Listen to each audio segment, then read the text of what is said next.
Hello students. Today we are going to see excretion chapter. This is chapter number 8. We'll start with it. Earliest animal life forms arose around 700 million years ago. They were marine organisms like the modern sponges.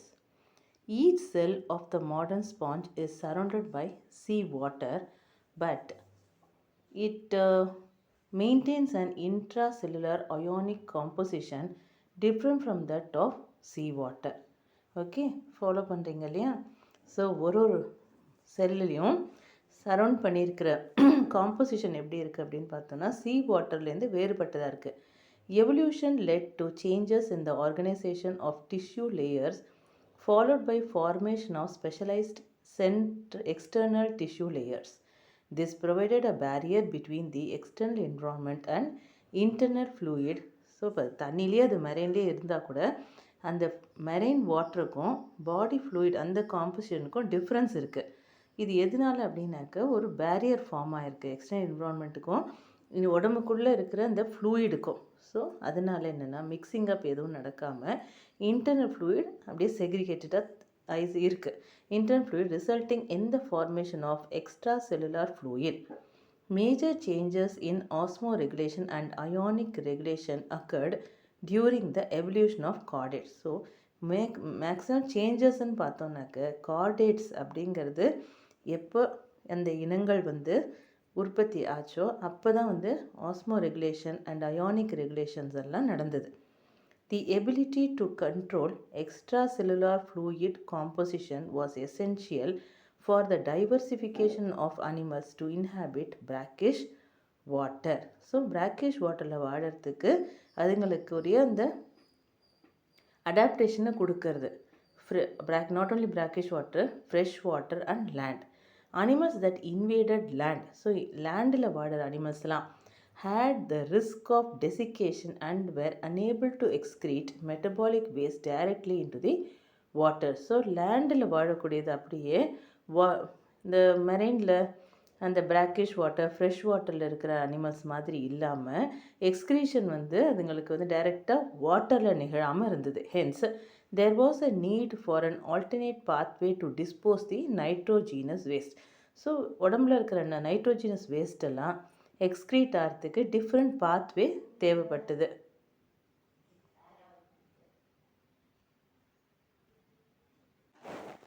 Most animals rely on kidneys to control ionic and water balance. So maximum animals எல்லாமே kidney டிபெண்ட்டாக இருக்குது for ionic and water balance. Some animals depend on external tissues such as gills. So ஃபிஷ்ஷஸை பொறுத்த வரைக்கும் gills depend, skin and digestive mucosa to collectively regulate three homeostatic processes, namely osmotic regulation, ionic regulation and nitrogen excretion. So இந்த மூணுத்துக்குமே gills, skin and digestive மியூக்கோசாவை டிபெண்ட்டாக இருக்குது. Okay, ionic regulations and nitrogen. Okay, osmotic regulation is the control of tissue osmotic pressure which acts as the driving force for movement of water across biological membranes. So osmotic ரெகுலேஷன்னா என்ன அப்படிங்கிறத understand பண்ணணும். Osmotic ரெகுலேஷனுங்கிறது எதுனா அந்த osmotic ப்ரெஷரை is the control of tissue osmotic pressure. ஒரு டிஷ்யூஸ்லேயும் osmotic pressure இருக்குது. ஸோ அதை ரெகுலேட் பண்ணணும். அதுக்கு தான் மெயினாக இது யூஸ் ஆகுது. அயானிக் ரெகுலேஷன், ஆஸ்மோட்டிக் ரெகுலேஷன்னா what you mean by osmotic regulation is the control of tissue osmotic pressure. டிஷ்யூவில் இருக்கிற ஆஸ்மோட்டிக் ப்ரெஷரை கண்ட்ரோல் பண்ணோம். எதுக்கு அதை அப்படி கண்ட்ரோல் பண்ணி பேலன்ஸ்டாக இருக்கணும் அப்படின்னா it's acts as a driving force for moment of water across biological membranes. So மெம்பரேன்ஸ்லேருந்து வாட்டர் ஃப்ளோ இருக்குது இல்லையா, அதை மெயினாக இந்த ப்ரெஷர் தான் காரணம் அதுக்கு. Next is ionic regulation is the control of ionic composition. Ions as you all know, எல்லாருக்கும் தெரியும் அயான்ஸ் எல்லாம் is the control of ionic composition of body fluids. Body ஃப்ளூயிட்ஸில் இருக்கிற அயான்ஸ் எல்லாம் கண்ட்ரோல்டாக இருக்கும். The process by which the body gets rid of nitrogenous waste products. So பாடியிலேயே nitrogenous waste products உற்பத்தி ஆகுது, அதெல்லாம் வெளியில் தள்ளுறதுக்கு protein metabolism is call excretion. So definition for excretion இது 2 மார்க்ஸ் அந்த மாதிரி இதில் உங்களுக்கு கேட்டாங்கன்னா இந்த டெஃபினிஷனை மார்க் பண்ணிக்கணும். the process by which அப்படியே பென்சில் இருந்தால் அப்படியே மார்க் பண்ணிக்கோங்க. the process by which body gets rid of nitrogenous waste products of protein metabolism is called excretion. So நம்ம ப்ரோட்டீன் உணவுகள்லாம் சாப்பிடும்போது வெளியில் வர எண்ட் ப்ராடக்ட்ஸ் இருக்குது இல்லையா, அதில் வேஸ்ட்டு ப்ராடக்ட்ஸாக இருக்கும், அதெல்லாம் பாடியிலேருந்து வெளியில் தள்ளியே ஆகணும். ஸோ அந்த மாதிரி நிகழ்வுக்கு பேர் தான் எக்ஸ்க்ரீஷன்னு பேர். Nitrogen excretion is the pathway by which animals excrete ammonia, the toxic nitrogenous end product of protein catabolism. Okay, nitrogen excretion அப்படின்னா உடம்புல நைட்ரஜன்கிறது உற்பத்தி ஆகும். எப்போ அப்படின்னு பார்த்தோன்னா ஒரு பாத்வே இருக்குது, அதில் வந்து என்னென்னா is the pathway by which animals excrete ammonia. Animals ஜென்ரலாக ஒரு மெட்டபாலிசம் நடக்கும்போது, ஒரு கேட்டபாலிசம் நடக்கும்போது அமோனியாங்கிறது எண்டு ப்ராடக்டாக வெளியில் வரும். ஸோ அதை எப்படியுமே வெளியில் அது தள்ளியே ஆகணும் அந்த அனிமல்ஸ். ஸோ அதுக்கு பேர் nitrogen excretion is the pathway by which, அதுக்கு தான் அதை எக்ஸ்பிளைன் பண்ணுறாங்க, by which animals excrete ammonia. The அமோனியாங்கிறது ஒரு toxic nitrogenous end product of protein catabolism. Underline பண்ணிக்கணும், protein catabolism. The removal of ammonia or other metabolic alternatives such as urea, uric acid is linked to ionic and osmotic homeostasis. So similarly, இந்த nitrogen excretion மாதிரி அந்த ammonia எப்படி வெளியில் வருதோ அதே மாதிரியே உடம்பை விட்டு urea and uric acid should be excreted. Fresh water வெர்டிபிரேட்ஸை பற்றி இப்போ பார்க்குறோம். வெர்டிபிரேட்ஸ் வந்து முதுகெலும்பு உள்ளது. ஃப்ரெஷ் வாட்டரில் இருக்கக்கூடிய vertebrates maintain higher salt concentration in their body fluids. Marine vertebrates maintain low salt concentration in their body fluids. So fresh வாட்டர்னு பார்த்தோம்னா ஃப்ரெஷ் வாட்டரில் சால்ட் கண்டென்ட் குறைச்சலாக இருக்கும். ஆனால் அதில் வாழற உயிரினங்களுக்கு உடம்பில் இருக்கிற பாடி ஃப்ளூயிட்ஸில் சால்ட் கண்டென்ட் அதிகமாக இருக்கும். மெரெயின் எடுத்தோம்னாக்க மெரெயின் வாட்டரில் சால்ட் கண்டென்ட் ஜாஸ்தியாக இருக்கும், அனிமல்ஸோட உடம்பில் குறைச்சலாக இருக்கும். And terrestrial animals have more water in their body than the surroundings, hence tend to lose water by evaporation. டெரெஸ்ட்ரியல்ங்கிறது உங்களுக்கு தெரியும், லேண்ட் வாரம் உயிரினங்களுக்கெல்லாம் உடம்புக்குள்ளே இந்த வாட்டர் கண்டென்ட் நிறையா இருக்கும். அப்போ தான் நல்ல ஹீட் இதெல்லாம் வித்ஸ்டாண்ட் பண்ண முடியும். அண்ட் எவாப்ரேஷனில் வாட்டர் வந்து இவாப்ரேட் ஆகும் உடம்புலேருந்து. Osmoconformers are able to change, டிஃபினேஷனில் வரும் அது. ஆஸ்மோ கன்ஃபார்மர்ஸ் அப்படின்னாக்க உள்ளுக்குள்ளேருந்து கேட்பாங்க சிலது. ஸோ ஃபுல் மார்க்ஸ் வாங்கணும் அப்படிங்கும்போது இன்சைட் புக்கெல்லாம் படிக்கணும். இன் டெக்ஸ்ட் அப்படின்னு சொல்கிறவங்க இல்லையா, ஸோ அதில் வந்து ஆஸ்மோ ரெகுலேஷன், ஆஸ்மோ கன்ஃபார்மர்ஸ் அப்படின்னா இது நியூ டேர்மாக இருக்கும், அண்டர்லைன் பண்ணிக்கணும். Osmoconformers are able to change their internal osmotic concentration with change in external environment as in marine molluscs and shark. So example வந்து மொலஸ்க், ஷார்க். மொலஸ்கெல்லாம் வந்து நத்தை அந்த உயிரினங்கள். ஷார்க் வந்து உங்களுக்கே தெரியும் இல்லையா, ஃபிஷ் வெரைட்டிஸ் சேர்ந்தது. ஸோ மொலஸ்க், ஷார்க் எக்ஸாம்பிளாக கொடுத்துருக்காங்க. Osmoconformers are able to change their internal osmotic concentration. Osmoregulate. So osmoconformers, next definition, osmoregulators. Osmoregulators maintain their internal osmotic concentration irrespective of their external osmotic environment. Example, otters. Okay. So இது வந்து just ஒரு tablet காலம் மாதிரி போட்டுட்டு இந்த பக்கம் ஆஸ்மோ conformers அந்த பக்கம் ஆஸ்மோ ரெகுலேட்டர்ஸ்னு எழுதிட்டு இதுங்களுக்கு ஒரு mollusc and shark example, here otter example. டெஃபினேஷனை பொறுத்த வரைக்கும் osmoconformers they are able to change their internal osmotic concentration, அது நோட் பண்ணிக்கணும், with change in external environment. Osmoregulator maintain their internal osmotic concentration irrespective of their external loss. So இதில் சேஞ்சே நிகழ்றதில்ல, அது அந்த ஆஸ்மோ கன்ஃபார்மர்ஸில் சேஞ்சஸ் நடக்கிறது. Okay, example is otters. Depending on the ability to tolerate changes. So அது அதுக்கு ஒரு கெப்பாசிட்டி இருக்கும் இல்லையா.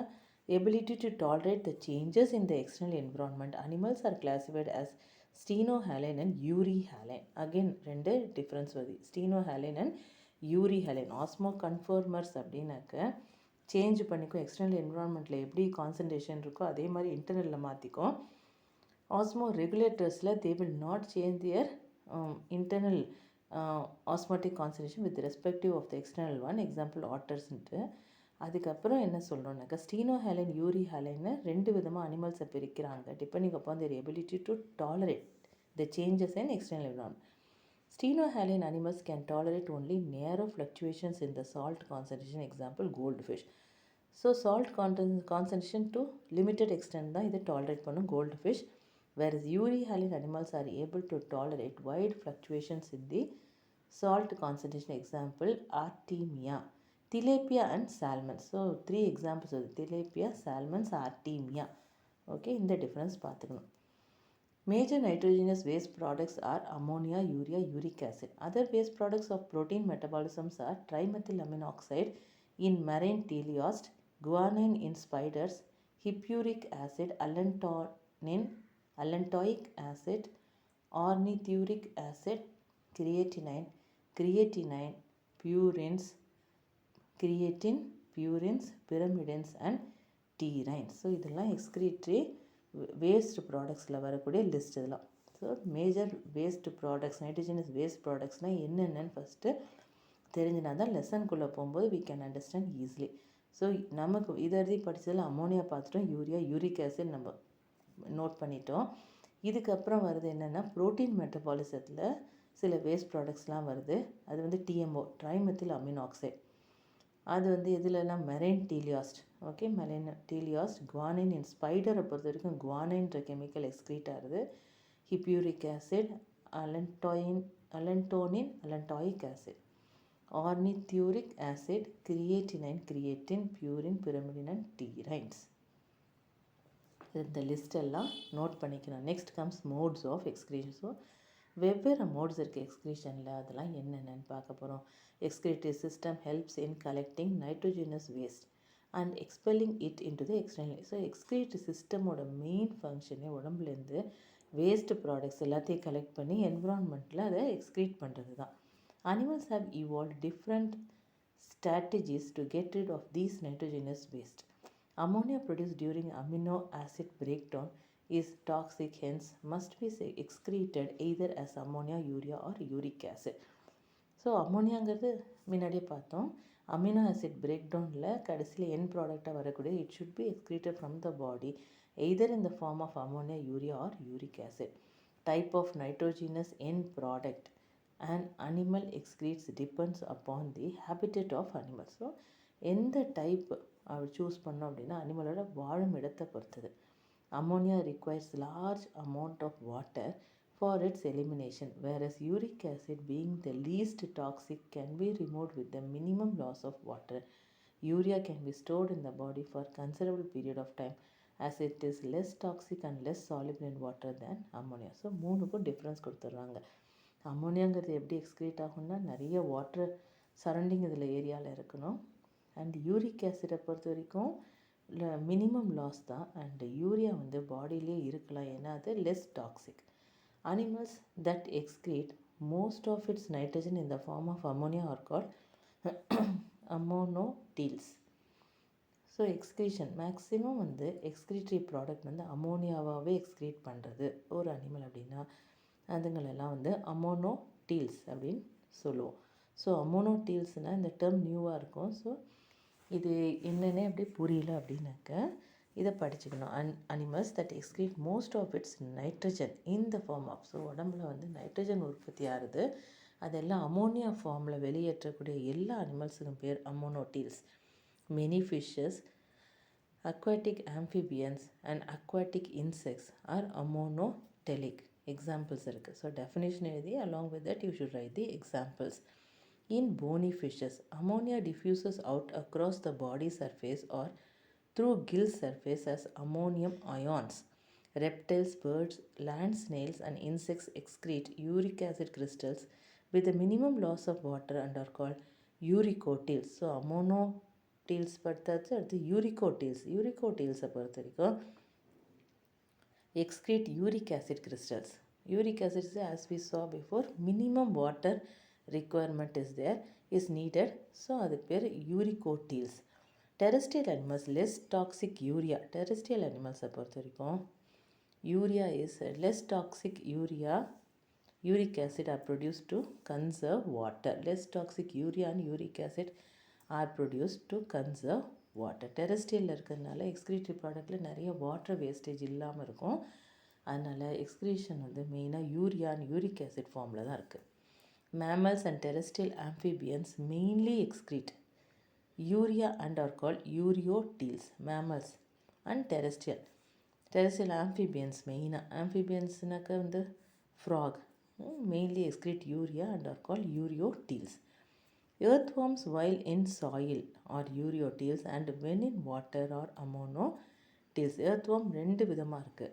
எப்போ அது வந்து சாயிலில் வந்து இருக்கோ அப்போ வந்து எக்ஸ்க்ரீஷன் வந்து யூரியோடீல்ஸ், வாட்டரில் இருக்கிற நேரத்தில் அம்மோனோடீல்ஸ். எக்ஸாம்பிள் ஃபிகர் 8.1 கொடுத்துருக்காங்க. Shows excretory products in different groups of animals. So ஃபிகரை பார்த்தா தெரியும். அமோனியா, அக்வாட்டிக் அனிமல்ஸ் ஃபுல்லாக ammonia, birds, most reptiles, insects and land ஸ்னெயில்ஸ்லாம் uric acid, mammals, most amphibians, shark, reptiles and terrestrial invertebrates வந்து urea. So இதை வந்து எக்ஸாம்பிளோட பார்த்துக்கணும். So இந்த நல்ல டிஃபரன்ஸ் நல்லா தெரிஞ்சுக்கணும். அமோனோடீல்ஸ், யூரியோடீல்ஸ், இதுக்கெல்லாம் எக்ஸாம்பிள்ஸோட டெஃபினேஷன். யூரிகோடீல்ஸ் மைல்டு வேரியேஷன் தான் ஸ்பெல்லிங்கில், Yuriko and யூரியோடீல்ஸ். Animal kingdom presents a wide variety of excretory structures. Most invertebrates have simple tubular structure in the form of primitive kidneys called protonephridia and metanephridia. So animal kingdom presents a wide variety of excretory structures. So பேசிக்காக இருக்கிற evolution நம்ம பார்த்தோம்னாக்க trend வந்து பிகினிங்கில் இருக்கிற இன்வெர்டிபிரேட்ஸில் எப்படி ஆரம்பிக்குதுன்னா primitive kidneys தான். ஸோ அந்த ப்ரிமிட்டிவ் கிட்னிஸ்க்கு பேர் protonephridia and metanephridia. Vertebrates have complex tubular organs call kidneys. Vertebrates நாம தான், முதுகெலும்பு உள்ள எல்லா இனங்களுக்கும் வெர்டிபிரேட்ஸ்னு பேர். So complex tubular organs called kidneys. Protonephridia are excretory structures with specialized cells in the form of flame cells. In platyhelminthes, example tapeworm. So ஒன்று எப்படி இருக்குது எக்ஸ்க்ரீட்டரி சிஸ்டம்னு பார்க்கணும். ஃபஸ்ட்டு இன்வெர்டிபிரேட்ஸ்னால் புரோட்டோனெஃப்ரிடியா அண்ட் மெட்டானெஃப்ரிடி தான். அந்த கிட்னிக்கு ப்ரிமிட்டிவ் கிட்னிஸ் ஏன் அதை சொல்கிறோம் அப்படின்னா, இன்வெர்டிபிரேட்ஸே ப்ரிமிட்டிவ் ஃபார்ம்ஸ் தான். ஸோ முதுகெலும்பு இல்லாத இனங்கள் இன்வெர்டிபிரேட்ஸ்னு சொல்லுவோம். இன்வெர்டிபிரேட்ஸ் ரொம்ப ப்ரிமிட்டிவ் ஃபார்மில் வந்து எப்படி இந்த எக்ஸ்க்ரீட்டரி சிஸ்டம் வந்து உருவாகிருக்கு உடம்புல அப்படின்னு பார்க்குறோம். அந்த எக்ஸ்க்ரீட்டரி சிஸ்டம் பார்த்திங்கன்னா அதுக்கு பேர் புரோட்டோனெஃப்ரிடியா அண்ட் மெட்டானெஃப்ரிடியான்னு சொல்கிறோம். ஸோ ஒரு இதில் அந்த பேர் மாறுது. புரோட்டோனெஃப்ரிடியான்னு எடுத்தோம்னாக்க அது செல்ஸ், நிறையா செல்ஸால் உருவாகிருக்கு. அந்த செல்ஸுக்கெலாம் பேர் ஃப்ளேம் செல்ஸ். எக்ஸாம்பிள் பிளாட்டிஹெல்மின்தஸ்னு எடுத்திங்கன்னா அதில் எக்ஸாம்பிள் ஈஸியாக ஞாபகம் டேப்வார்ம். சொலனோசைட்ஸ் இன் ஆம்பியாக்சிஸ், இதில் ஃப்ளேம் செல்ஸால் உருவாகிருக்கு. ஆம்பியாக்சிஸ்ன்னு எடுத்தோன்னா அதில் வந்து சொலனோசைட்ஸுன்ற செல்ஸ்னால் உருவாகிருக்கு. Nematodes have renette cells. Metanephridia, so இது வந்து நிமாட்டோட்ஸுக்கு ரெட்நெட் செல்ஸ். ஸோ 3 செல்ஸ் பார்த்துட்டோம். Flame cells, solenocytes, renette cells. Okay, with example. Next comes protonephridia. அடுத்து metanephridia are tubulus excretory structures in annelids and mollusc. So நத்தை சொல்லியிருக்கேன், அந்த பைலா அந்த கிளாஸுக்கும் இந்த அனலிட்ஸ் இந்த இதுலேயும் மெட்டானெஃப்ரிடியா தான் ஸ்ட்ரக்சர்.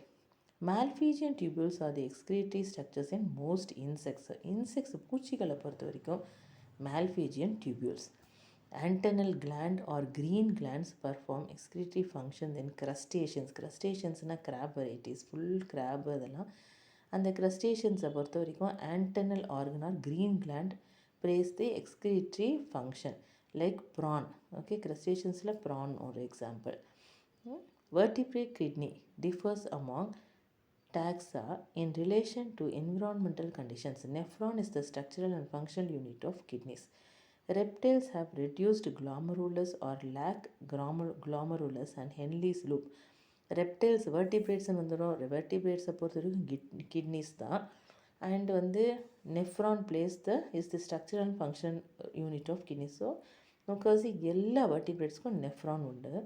ரெப்டைல்ஸ்ன்னு ஃபஸ்ட்டு ஒன்றா பார்க்கும்போது ரெப்டைல்ஸ்ன்னு பார்த்தோன்னா glomerulus கிடையாது, இல்லைன்னா ஹென்லிஸ் லூப் கிடையாது. Hence produce very little hypotonic urine. Okay, whereas mammalian kidney produce concentrated urine due to the presence of long Henle's loop. The loop of Henle of the nephron has evolved to form hypertonic urine. Aglomerular kidney of marine fishes produce little urine, that is osmotic to the body fluids. Amphibians and freshwater fish lack Henle's loop, hence produce dilute urine. So இது ஃபுல்லாக go through பண்ணிக்கணும். இதுக்கு வந்து Henle's loop இருக்குது, எதுக்கு வந்து Henle's loop இல்லை, glomerulus இருக்குது. அண்ட் கான்சன்ட்ரேட்டட் யூரின் எதில் வந்து லாங் ஹென்லிஸ் லூப் இருக்கும்போது கான்சன்ட்ரேட்டட் யூரின் தான் வந்து ப்ரொடியூஸ் ஆகுது. Next comes human excretory system. So structure of the kidney பார்க்க போகிறோம். பிக்சரோடு பார்த்தா ஈஸியாக புரிஞ்சிடும். Excretory system in human consist of pair of kidney. So ஒரு ஹியூமன் பீயிங்க்கும் ரெண்டு கிட்னிஸ் உண்டு, எ பேர் ஆஃப் யூரிட்டர். ஸோ அதுலேருந்து கீழே இறங்கி வர டியூப் யூரிட்டர் ரெண்டு உண்டு, இந்த பக்கம் உண்டு அந்த பக்கம் உண்டு. யூரினரி பிளாடர் அண்ட் ஸோ அந்த ரெண்டு யூரிட்டரும் கன்வெர்ட் ஆகி ஒரு பிளாடரில் ஓப்பன் ஆகும், அது பேர் யூரினரி பிளாடர். அண்ட் அது அப்படியே கண்டினியூ ஆகும் யூரித்ரான்னு. ஸோ கிட்னிஸ் வந்து figure 8.2. Kidneys are reddish brown, red கலரில் இருக்கும், bean shaped structure that lie in the superior lumbar region between the level of last thoracic and third lumbar vertebrae. So region கரெக்டாக region வந்து தெரிஞ்சிருக்கணும். இந்த question வந்ததுன்னா இந்த picture must. 8.2 human excretory system and 8.3 LS of kidney. So போட்டுட்டு labelling கரெக்டாக label பண்ணணும் எது எதுன்னு பார்த்தீங்கன்னாக்கா it's a bean shaped, red colour bean ஷேப்பில் சிம்பிள் வேர்ட்ஸ் ஈஸியாக நோட் பண்ணி எழுதிக்கலாம். Then comes its position, it lies in the superior lumbar region between last thoracic and third lumbar vertebrae close to the dorsal inner wall of the abdominal cavity. Right kidney is placed slightly lower than the left kidney. Each kidney weight next கொடுக்குறாங்க. weight வந்து எப்படின்னா 120 to 170 grams. Outer layer of the kidney is covered by 3 layers of supportive tissues, namely outer layer of the kidney ல 3 layers இருக்கு. First layer is renal fascia, perirenal fat capsule, fibrous capsule. 3 regions, அப்படியே one below the other எழுதிக்கணும். renal fascia, perirenal fat capsule and fibrous capsule. Next, the longitudinal section of kidney shows an outer cortex, inner medulla and pelvis. The medulla is divided into few conical tissue masses called medullary pyramids. medulla तो next picture பார்த்தா LS பார்த்தா clear-ஆ வரும். pyramids நல்லா இருக்கு clear-ஆ. medulla is divided into few conical tissue masses called medullary pyramids, or that is called renal pyramids. Part of cortex that extends in between the medullary pyramids is the renal column of Bertini. Okay, the part of cortex that extends in between medullary pyramids க்கு நடுவுல இருக்கிறதுக்கு பேரு column of Bertini. Center of the inner concave surface of the kidney has a notch called renal hilum, through which ureter, blood vessels and nerves innervate. So இது வழியாக தான் அந்த இன்னர்வேஷன்ஸ் நடக்குது, nerves, ureter and blood vessels. Inner to hilum is a broad funnel-shaped space called renal pelvis with a projection called calyces. Okay, project ஆகி இருக்கிற ரீஜனுக்கு பேர் அது calycesனு பேர். The renal pelvis is continuous with the ureter. Okay, the walls of calyces, pelvis and ureter have, just a minute.